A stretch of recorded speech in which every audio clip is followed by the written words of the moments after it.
Hoje eu vou te mostrar como eu faço uma arte para parede, desde a primeira ideia e da conversa com o cliente até essa arte finalizada no digital.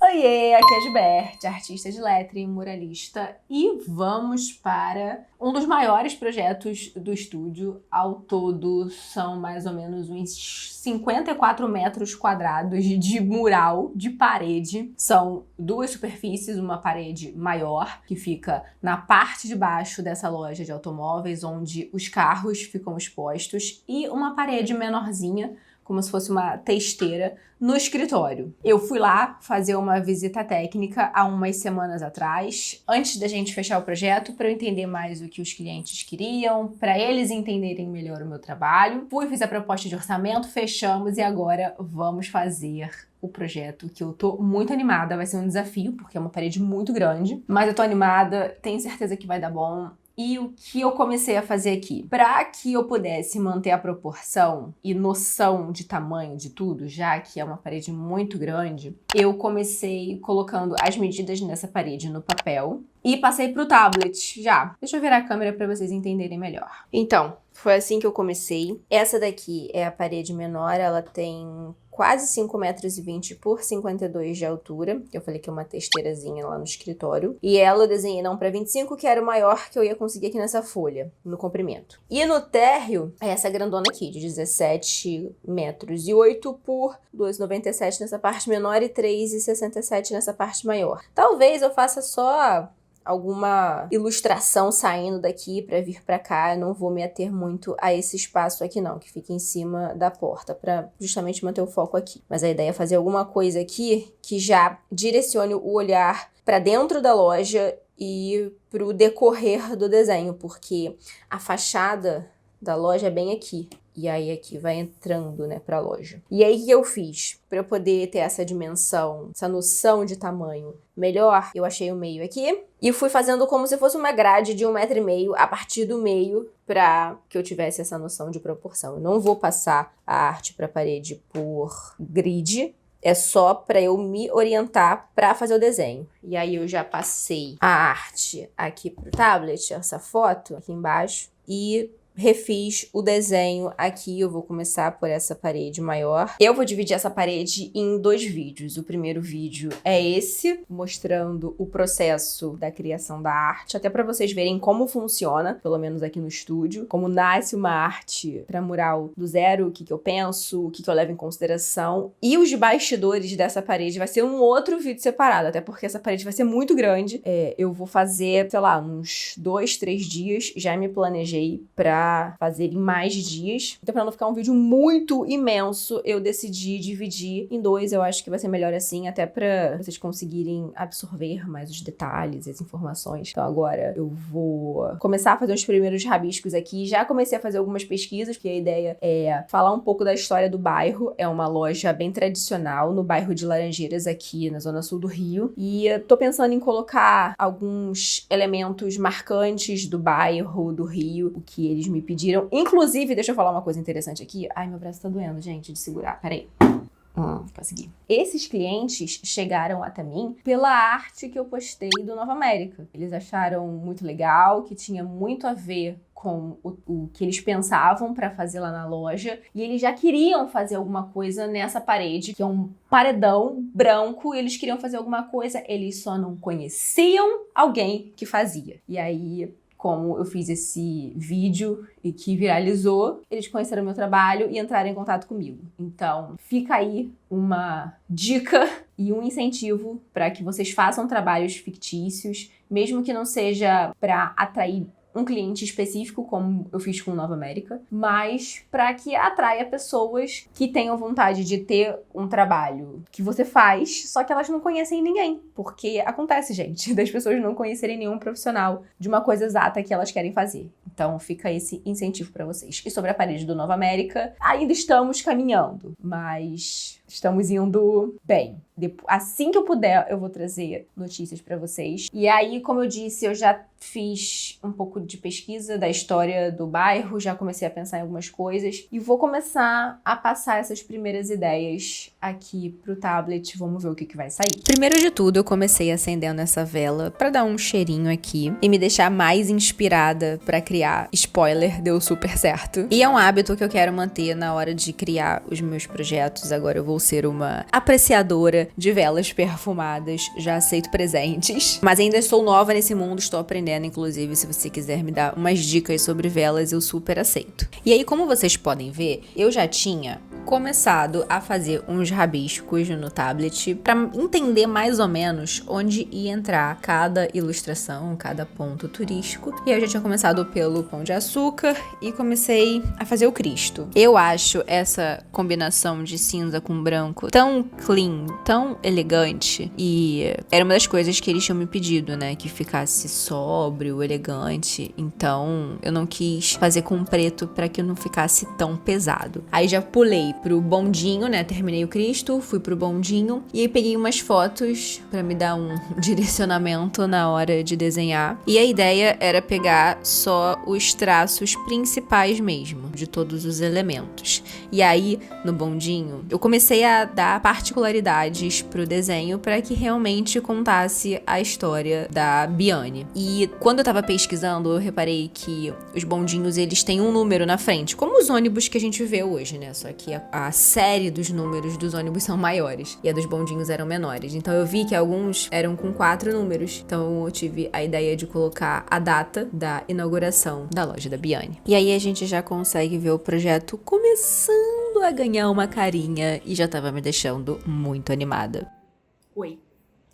Eu não sei mais que dia é esse do processo dessa arte. Eu comecei filmando pra vocês, mas aí depois, como o processo ficava mais repetitivo, parei de filmar. E agora cheguei num momento quase no final dessa primeira arte. E eu quero contar uma coisa interessante e que eu faço aqui. Pode parecer besta, mas ajuda no meu processo de criação de arte e eu vou mostrar pra vocês. A arte até o momento está assim. E eu mostrei para 2 pessoas para me darem opinião como estava. Uma delas artista e outra não.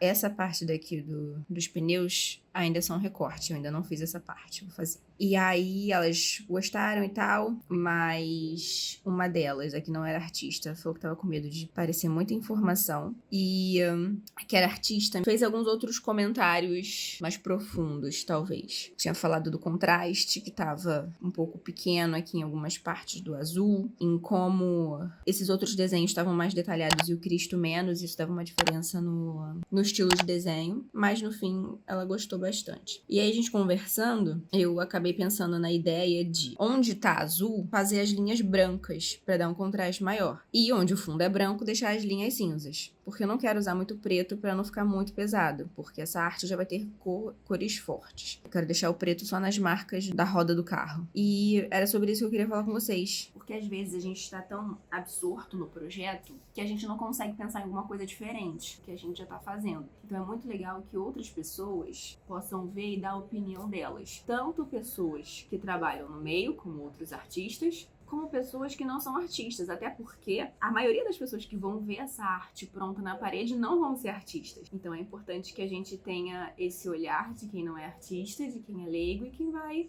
passar por ali só pra desfrutar. Não vai olhar com um olhar mais técnico como eu olharia e provavelmente você que é artista olharia também. Então por isso eu gosto de ter sempre essas 2 opiniões e dar margem pra gente enxergar coisas que a gente não estava enxergando e dar ideias de como a arte pode ficar ainda melhor. Só que aí a gente tem que ter a mente aberta para poder aceitar essas críticas. Se você ainda não tá aberto a isso, então vai devagar, porque talvez certas críticas podem te deixar chateado, sei lá, mesmo não tendo motivo, porque a pessoa tá querendo te ajudar. Esse lance do Cristo eu não tinha parado para pensar, sabe? E realmente faz muito sentido. Então agora eu vou começar a fazer algumas alterações e vou filmar pra vocês. Eu ainda preciso fazer o outro mural, que é o menorzinho, que é de dentro do escritório. Eu cometi um erro que eu falo pra vocês não cometerem, mas eu cometi, que é não marcar o tempo certo que eu tô fazendo essa arte, porque eu vou e volto várias vezes, mas já tem algumas horas, eu anotei aqui no cantinho quanto tempo eu tava testando, mas em determinado momento eu perdi a conta, parei de contar, mas tem uma ideia média de quanto tempo tá saindo. Mas eu vou ver se eu consigo marcar o tempo do mural menor certinho. Bom, então eu fui começar as alterações e eu basicamente dupliquei a camada, pintei uma de branco e fui apagando a outra. Nem sempre o acabamento e a qualidade fica boa nesses casos, mas como é para eu basicamente mostrar para o cliente e depois projetar na parede, não tenho que me preocupar muito com essa questão de acabamento. Aí eu comecei a fazer o portão, mas vocês vão ver que ele ficou um pouco confuso com essas duas partes em branco, pelo menos eu achei. Então, o que eu achei melhor fazer foi passar a sombra do chafariz pra frente, pra não mostrar o portão todo, e a parte que mostra o portão, mas que ao mesmo tempo tá por cima de uma cor, fica branco, como todos os outros elementos. Eu não mostrei o Cristo também, que eu alterei, né? Fiz um pouco mais de detalhes no Cristo pra que o estilo dele combinasse mais com o resto das ilustrações. Aí parti pra desenhar os pneus, fui usando de referência também essa imagem que eu achei na internet, fui fazendo esse aspecto meio falhado, que eu acho que dá uma ideia muito legal. E também não tô usando preto, eu tô usando um cinza mais escuro, justamente porque eu não quero usar um preto totalmente fechado. Agora nós vamos para o outro mural, depois eu mostro pra vocês como essa arte ficou finalizada. Vamos para aquela parede menor, que é uma testeira, e aí conversando com meu namorado, que entende mais de carros do que eu, ele me falou dessas frentes de carro, dessas duas marcas que são muito famosas, são muito chamativas essas frentes de carro. Então eu pensei em colocar um de cada marca de cada lado da arte. Só fiz o contorno da mesma forma, com a mesma linguagem que eu fiz as ilustrações do térreo e escrever a frase no meio, uma frase que eu escolhi baseado nos tipos de carro que eles vendem. Então comecei a desenhar a frase. Eu já expliquei pra vocês como é que eu faço pra ela ficar centralizada. Eu contei todas as letras dessa frase, incluindo os espaços também, né? Porque a gente precisa considerar os espaços. E aí comecei fazendo o rascunho. Vocês vão ver aí que eu não consegui terminar de escrever a frase toda. Então, ao longo desse processo, eu ainda fui diminuindo mais um pouquinho o tamanho das letras pra que coubesse tudo. E aí eu vou mostrar pra vocês como é que ficou agora no computador. Terminei o segundo mural e agora trouxe as artes aqui no computador para poder fazer a montagem nas fotos. E essa é a parede antes e é assim que ela vai ficar. Não dá para ver até o final, porque a parede é muito comprida, não coube nem na foto, mas já dá para ver bem assim. Eu também vou mostrar a imagem chapada, o cliente vê a arte toda. E a outra parede é essa, na verdade é basicamente uma testeira, né? E eu queria que ela chamasse bastante atenção, até porque o escritório é bem branco também. Então, assim que ela ficou. Ai, eu amei tanto, amei essas bolinhas, acho que deu uma dinamicidade, deu uma variação para as ondas que eu gosto de fazer, né? Ficou mais um tipo de onda aí para minha coleção. E agora eu tô montando um arquivinho para poder mandar pro cliente todo esse projeto para ele poder aprovar. Agora vamos cruzar os dedos para ver se ele aprova. Já tô o quê? Acabada a essa hora, porque eu falei que eu ia finalizar isso hoje, não é mesmo? E conseguimos. Vou enviar daqui a pouquinho pro cliente, são 5h30. E o próximo vídeo dessa saga vai ser a execução dessas artes lá. Se alguma alteração for feita, vocês vão ver só no dia. Mas eu espero que não, dedos cruzados. Tô confiante de que vai ficar assim. Já quero saber o que vocês acharam desse processo de criação de arte pra parede, saber se é assim que vocês fazem ou se vocês não faziam ideia que era assim e esse vídeo ajudou de alguma forma. Já me conta aqui nos comentários. Vou deixar alguns outros vídeos de bastidor de arte em parede pra vocês já terem um gostinho de como é que é pra poder esperar pelo bastidor dessa daqui, que com certeza vai durar mais de um dia. Eu previ uns 3 dias pra ela durar. Já aproveita e se inscreve aqui no canal pra não perder nenhum vídeo. E se você quiser acompanhar mais dos bastidores da vida desta artista e criadora de conteúdo, eu tô nessas redes sociais aqui. Te vejo no próximo vídeo. Tchau!